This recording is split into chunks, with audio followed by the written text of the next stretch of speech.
Now today is a very sad day for me.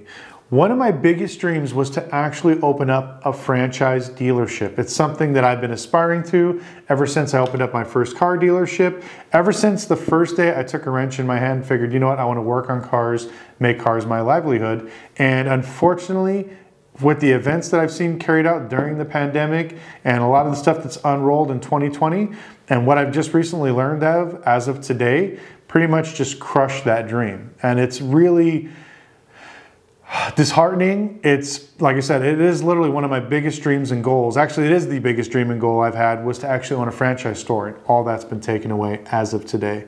So I'm gonna go ahead and explain some of the things that I've been learning about as of early 2020 and what's been going on all the way through this year and why I believe that franchise dealerships are eventually gonna die off.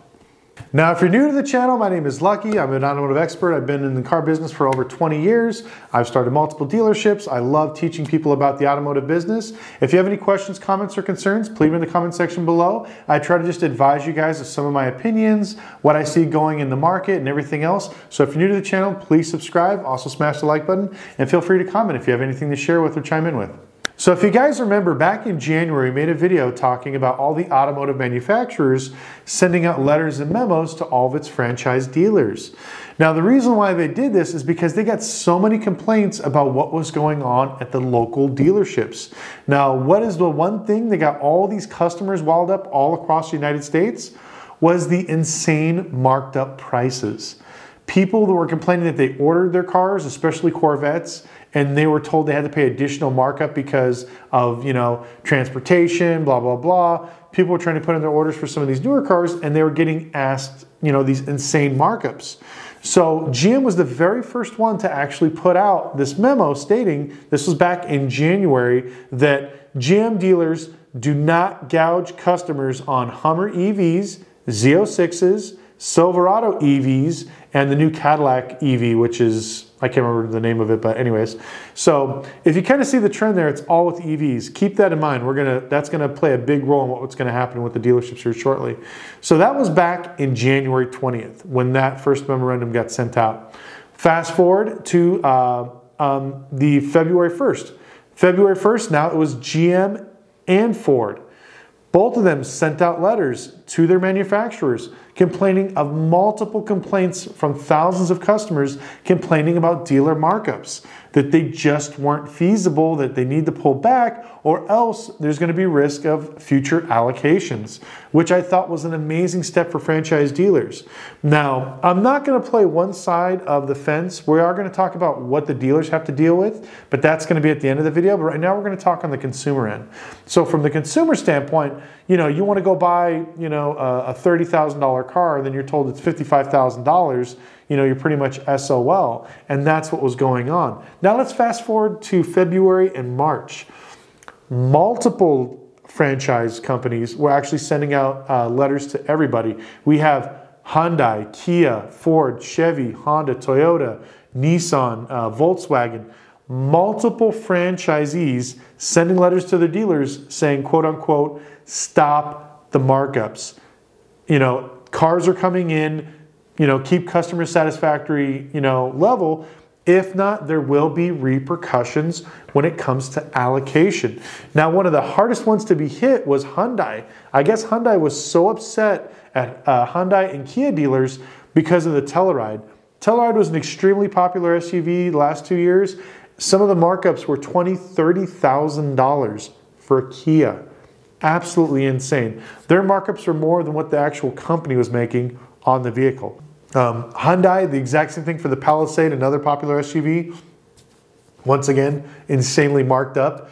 But Ford really hit it home. They kind of took the ball and ran with it.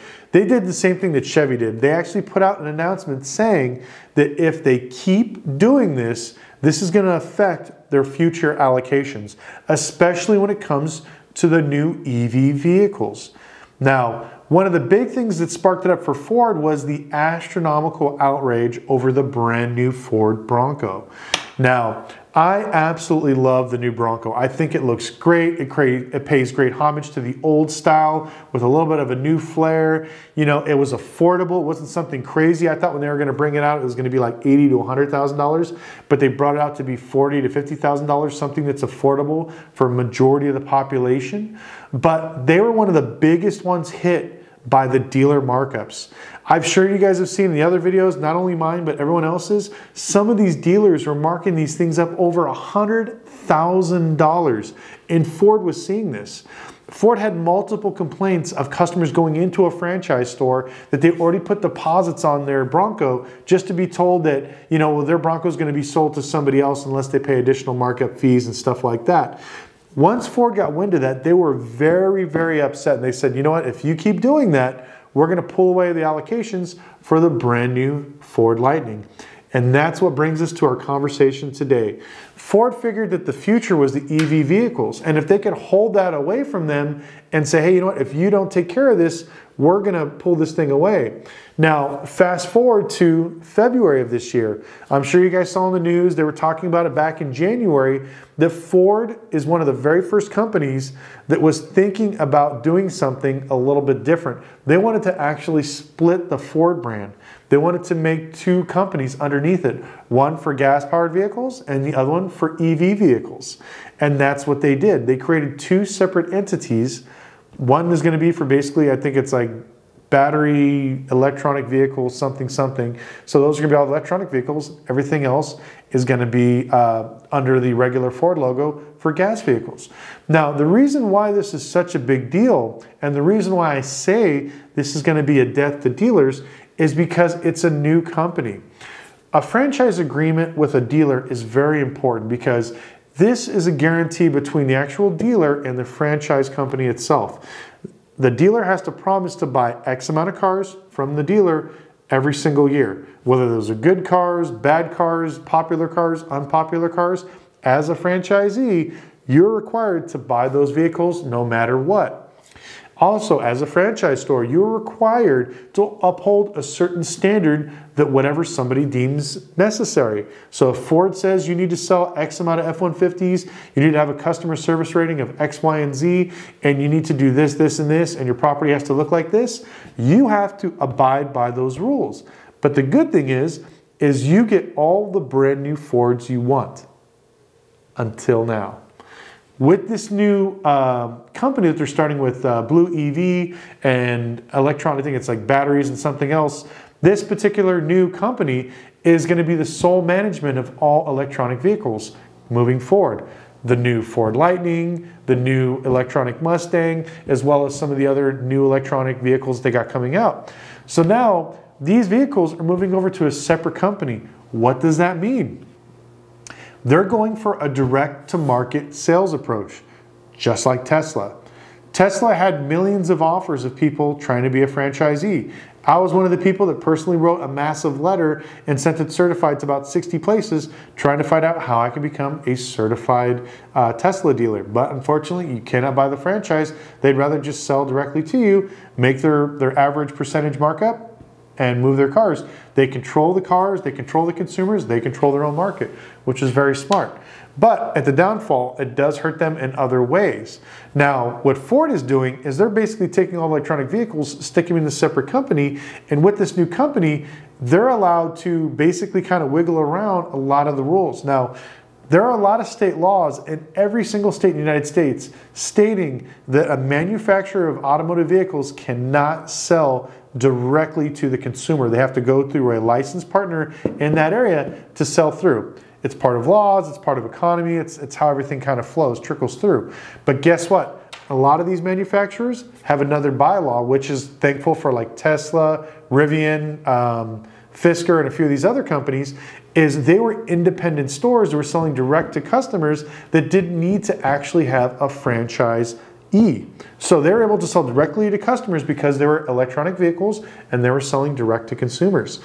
And that's what changed the game. So a lot of these states during the Tesla craze changed their laws. So technically Tesla opened up these flood doors for a lot of these manufacturers, which I believe are all going to start splitting off here very, very shortly.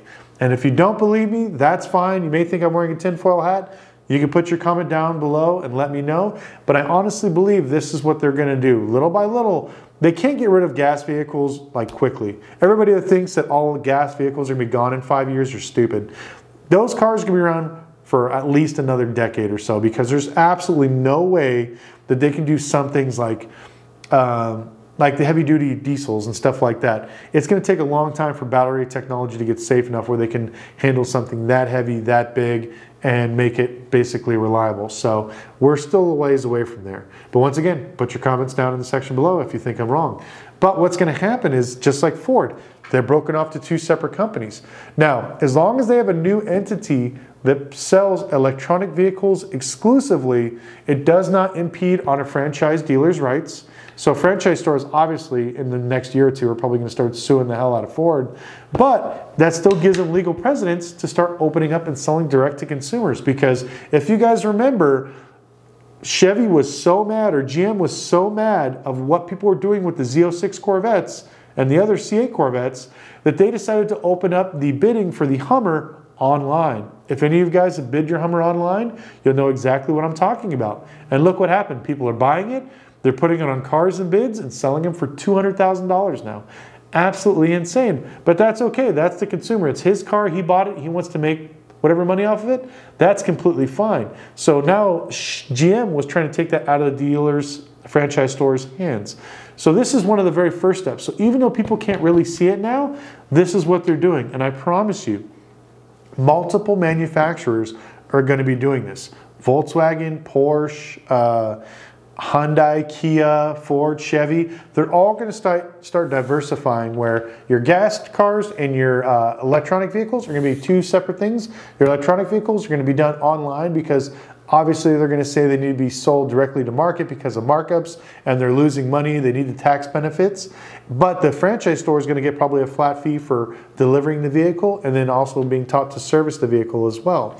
There's going to be some sort of markup where they're actually going to switch it around, where actual franchise stores can do, let's say, maybe special upgrades and stuff like that. They'll give them some sort of opportunity to make back-end money on the sale, but they will not control the sale.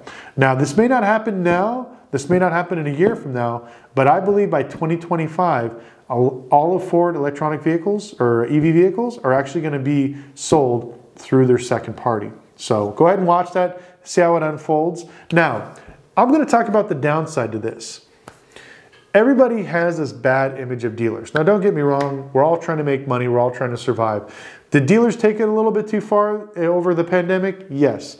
Just this year alone, with additional markups, they made an additional $3.6 billion in profit this year, which is the most they've ever done. So imagine selling half as many cars, but, you know, tripling your profits. It's absolutely insane. And they couldn't have done that without the dealer markups. And like I said, the actual manufacturers don't get any of those markups. It's only the local dealers that get it. But I digress. One of the things that dealerships do is they're in your community. They hire hundreds of people. A lot of people, if you're watching this channel, maybe you grew up in a dealership. Your dad was a salesman, or maybe your dad turned wrenches in the shop, which made you fall in love with vehicles. So you got into the automotive industry. You know, they hired secretaries, everything from the guys that washes the cars, the landscapers that cut the grass, the guys that sell the balloons on the weekends, the guy that owns the hot dog cart that comes out for the tent sales once every other summer. The economic effect that a franchise dealership has in a lot of these small towns is massive. And I don't say small towns lightly. I mean everywhere, everybody's town. Whether you live in Manhattan or you live in Iowa in some small cornfield, it doesn't matter. Franchise stores have a massive impact on your current economy. And then on top of that, I know what they're worried about too is if most of your sales tax comes from dealers. And most taxes, sales taxes that goes to the state funds education. It funds multiple programs that help your local community. When you take that away, let's say they're buying cars direct from the manufacturer out of, let's say, Detroit, and they're buying them out of there, now all that money goes to maybe just Michigan. So now Michigan loads up their pockets, but if you live in Texas, what does that do you any good? Now the sales tax goes to them, and it doesn't help your local economy. So there are massive ripple effects when it comes to this, and that's why I wanted to make this video. Because this is not all about bashing the dealers. Now the franchise stores did a lot of shady shit, but that's okay. Like I said, I know they needed to make money, but if Ford opens Pandora's box, what it seems to be, and going towards like a Tesla or Rivian type of model, I honestly believe that by 2025, a lot of the franchise stores are going to be suing the shit out of their owners, the manufacturers. There's going to be a lot of broken franchise agreements, and I really want to see if people start selling off franchise stores, because, you know, it's very, very hard to get one. To get one of these licenses is very coveted. People don't get rid of them that often. You have to wait for either somebody to either pass in the family or they're just sick of it. That's a lot of times the only way you can get a franchise dealership in your local area. But if we start seeing these things start moving and migrating, that's when you know that they're no longer making money, they're worried about the future, and they're worried about losing their allocations due to online sales. Now, as of right now, they did a study, I think it was probably about 6 months ago, I'll put a little screenshot up here somewhere, that they're saying that if they had the option to purchase online, 82% of people believe that by, let's say, 2025, that most of the purchases of vehicles will be online. Now, with the invention of like Carvana, you know, what's the other one? Zoom, all these other guys, you know, they're making car buying much, much easier with newer vehicles. What's better to buy easier with a guaranteed warranty and no headaches is a brand new car from a trusted franchise store like, you know, GM or Ford or Hyundai or Kia or whatever it is. You know, you can sell those direct to consumer. So now it's, like I said, it's literally a bad thing for all franchise stores. But anyways, I want to share this information with you. I love to get your guys' opinion on it. Please put in the comment section below what you think could happen and what might happen. And also, if your timeline is different from mine, please share it below. Like I said, I don't know everything. I just like to read a little bit of information, do some research, and share my information with you, just so we can all keep updated and see what's going on in the current automotive market. But anyways, once again, please smash the like button for the YouTube algorithm. That helps me find more amazing people like yourselves. Also, please consider subscribing. We post all the time. And once again, follow us on Instagram at automotive.life, and we'll see you next video.